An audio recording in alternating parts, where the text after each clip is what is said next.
Chapter 30. Narration of vows and other stories. I bow down to Sri Ganesh. I bow down to Sri Saraswati. I bow down to the Guru. I bow down to the family deity. I bow down to Sri Sita Ramchandra. I bow down to Sri Sadguru Sai Nath. Om. I bow down to Sai, the compassionate one, who loves his devotees, the abode of mercy. Your darshan releases the devotees from the fear of this world by removing their difficulties. Initially, you were without form and attributes, but on account of the devotion of the devotees, you have been studded with attributes and incarnated as the crest jewel of saints, O Sainath. To give liberation to the devotees is always the mission of the saints, but you are the Guru of all the saints. That mission is inevitable for you, therefore. Those that have taken refuge at your feet have all their sins destroyed. The good karmas emerge to the surface to clear the path and make it free of fear and difficulties. Remembering your feet, Brahmins come from well-known tirthas and recite the Gayatri Mantra, and read religious books. We, who are weak and without any merits, what do we know of devotion? Though others may leave us, Sai won't forsake us. Those who receive His grace become inconceivably powerful, for they receive the treasure of self-bliss and discrimination together with knowledge. Eagerness to hear the words from Sai's lips made the devotees delirious. Each word became stamped upon their minds and they realized the truth contained in them. Sainath fully knows the desires of his devotees. He alone is capable of fulfilling them, which is why his devotees are grateful. O Sainath, I invoke your help and place my head at your feet. Forgetting all my faults, free this servant of yours from all anxieties. If a devotee, overcome by calamities, prays to Sainath thus, his mind will be calmed as he alone is the giver of peace. This Sai, the ocean of mercy, favored me. The result of it is this auspicious book presented with respect to all readers. Otherwise, what qualification had I to undertake such an immense task? As he took all the responsibility, I felt no burden. With Sai Samartha, the light of knowledge, to illumine my words and to destroy the darkness of ignorance, why should I have any doubts? My faith in that Lord, the cloud of mercy, did not make me feel that I was at all laboring. By His grace, I was enabled to achieve my desired objective. This service to the saint, in the form of the book, was on account of my good deeds in the past births, which you have received well, O Lord. I am grateful to fate for this and feel blessed. In the last chapter, you heard how Sai, the cloud of mercy, gave different kinds of dream visions to teach his devotees. In the present chapter, listen to an interesting story of a devotee of Saptashringi goddess, which is enjoyable. It is also a miracle how gods and goddesses entrust their devotees into the hands of saints. Listen with rapt attention. There are many stories about Maharaj, each more wonderful than the other.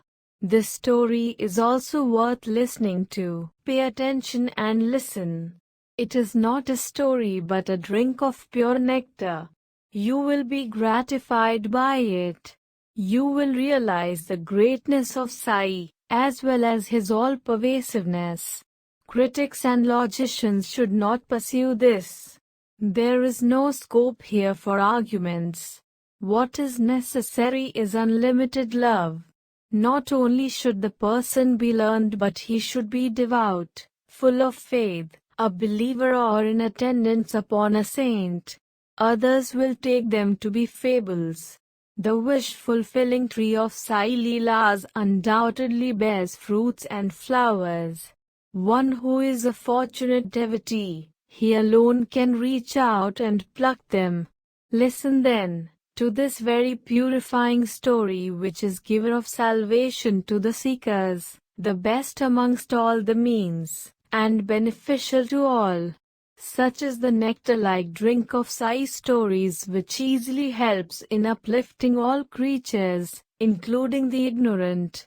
The worldly people will be satisfied, and it is a means for those desirous of attaining liberation. When I think of one, many more stories come to my mind. Therefore, Hemad humbly invites the listeners to hear them. Thus, narrating one story after another will increase your enjoyment of the sweet Leelas. Those who are afflicted by the problems of the world will get relief. This is itself Sai's greatness. In the village Wani of Nasik district, there lived a man called Kakaji Vaidya, who was the pujari of the Devi's temple there. The Devi was known as Saptashringi. The pujari was in a disturbed state of mind due to insurmountable difficulties and was harassed by the worldly life. When the cycle of time takes a bad turn, the mind spins in turmoil like a top and the body runs helter-skelter. There is no peace at all. In this manner, Kakaji was very miserable. So he went to the temple and prayed fervently to the goddess to relieve him of his anxieties. He prayed wholeheartedly, whereby the Devi was moved by his feelings. That same night, he got a vision. Listeners should hear about its miraculous nature.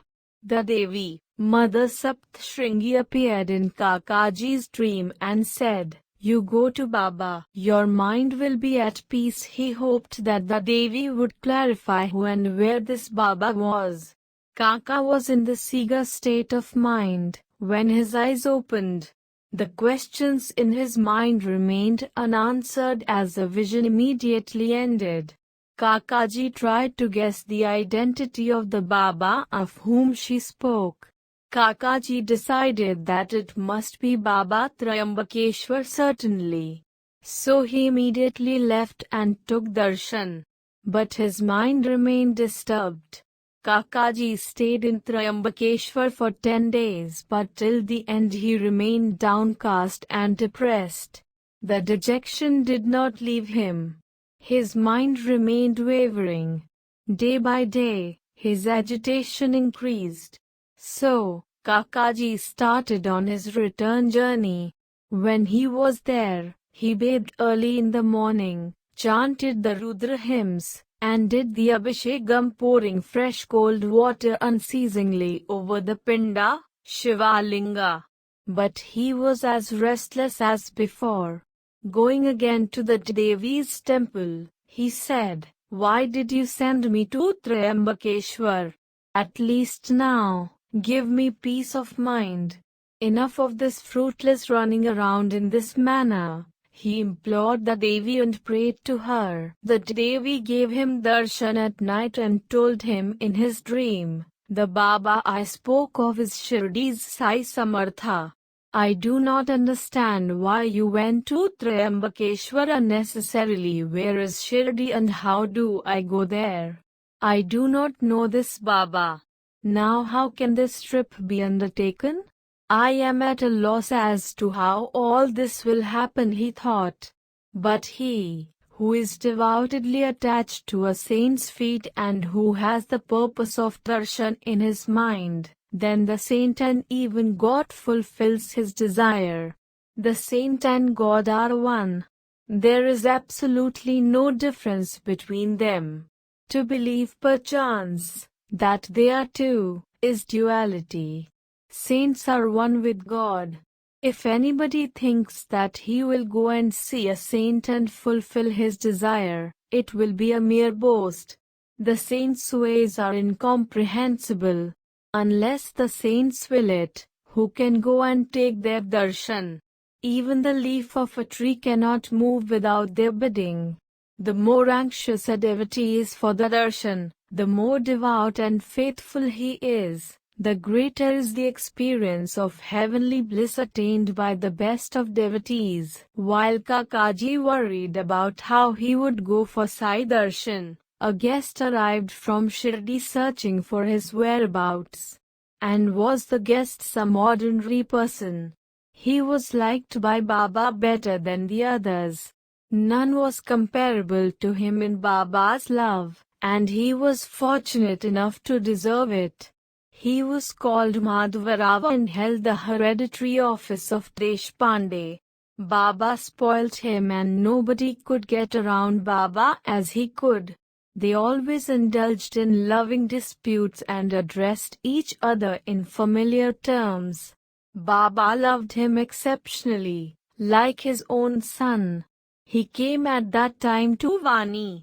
Once when he was a child and fell ill, his mother prayed to the Devi and said, "I leave this child to your mercy to save or kill.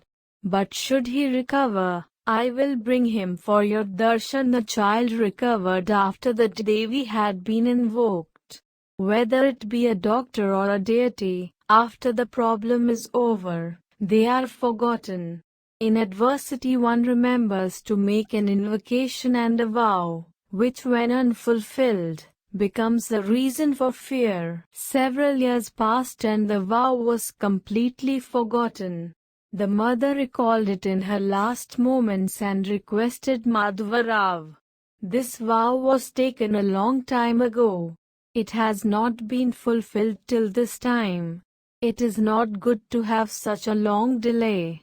Go for the Devi's darshan also. When the mother had ringworm on her breasts and had unbearable pain, she had taken another vow to the Devi. "Mother, I will come rolling in prostration to you, if you relieve me from this misery. I shall offer you a replica of 2 silver breasts." That vow had remained unfulfilled too, being postponed from time to time.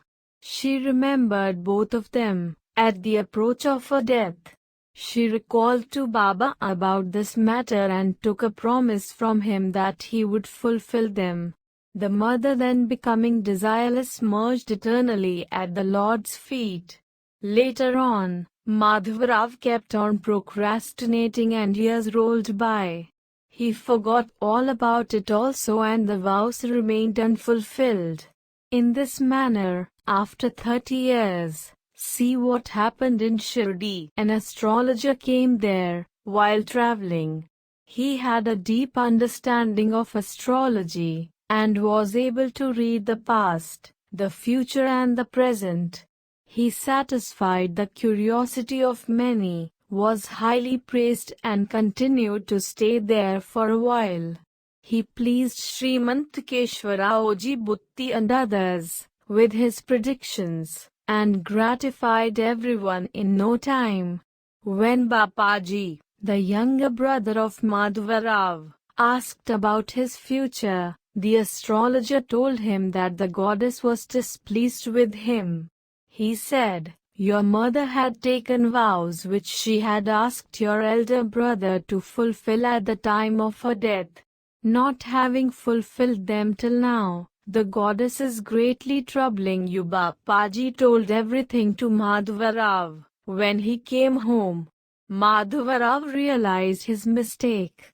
He called a goldsmith and had a replica made of 2 silver breasts and took them to the masjid. After prostrating at the feet of Baba, he placed the breasts before him, and said to him, "Please accept these and free me from that vow.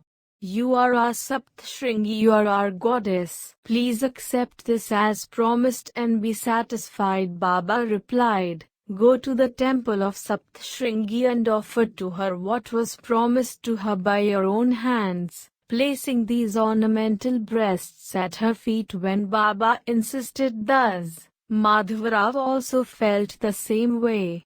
He left the house determined to take darshan. He took Baba's darshan and requested for his blessings.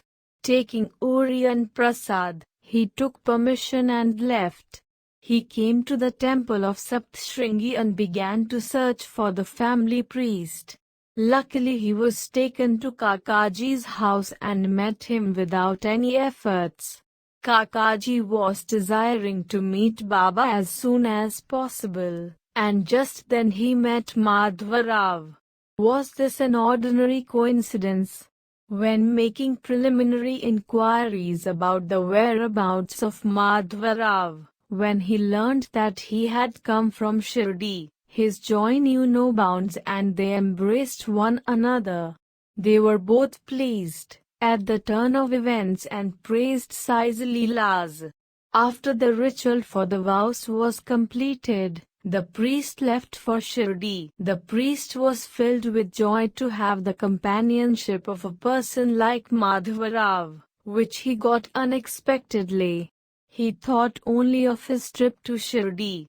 As soon as the vows were fulfilled, they both arrived quickly at Shirdi. No sooner than they had arrived, they left for Sai's darshan, with lots of love and eagerness. The intensity of emotion increases the pace of a traveler. Kakaji arrived at the banks of the Godavari, from where Shirdi was close by. The priest bowed at Baba's feet and washed them with his tears. Being filled with happiness at the darshan, he was at peace. This was the purpose of the vision of the goddess. When he saw Baba Samartha with his own eyes, Kakaji was truly happy and his wish was fulfilled. So be it. Kakaji was filled with joy. After the darshan, his mind was at peace. He really became free of all worries, as the cloud of mercy had rained. The fickleness of his mind disappeared. He was himself surprised. He wondered how strange this was. Baba had not said a word, nor had he asked any questions leading to this satisfaction, nor had he given any blessings. The Mere Darshan had brought about contentment. My fickle-mindedness has subsided by Mere Darshan. I have attained incredible happiness and perfect understanding. This is called the greatness of darshan. His eyes were riveted to Sai's feet and he could not utter a word. Listening to Baba's stories, his happiness could not be contained.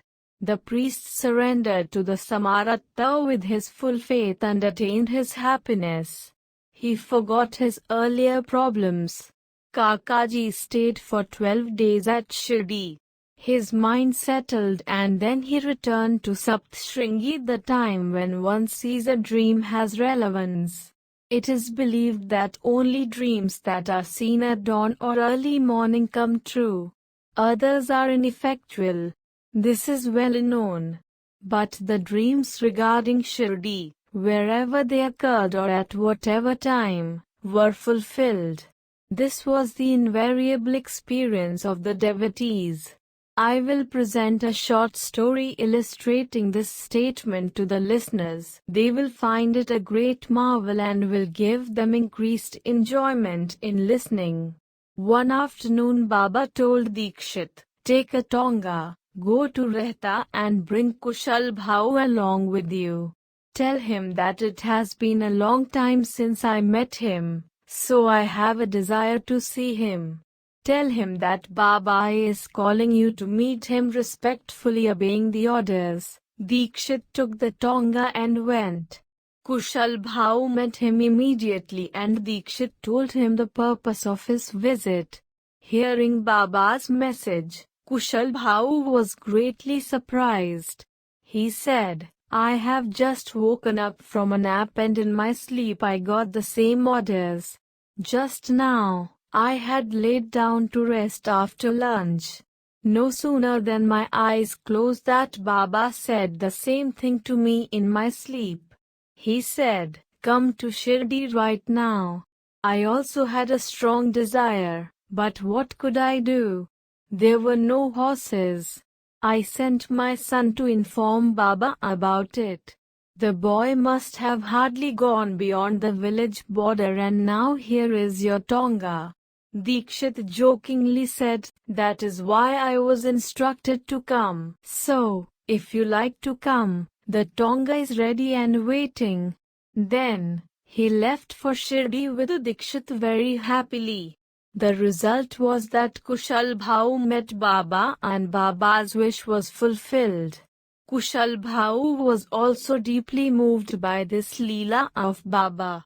Once, Baba appeared in a dream of a Punjabi Brahmin, whose name was Ramlal and who was a resident of Bombay.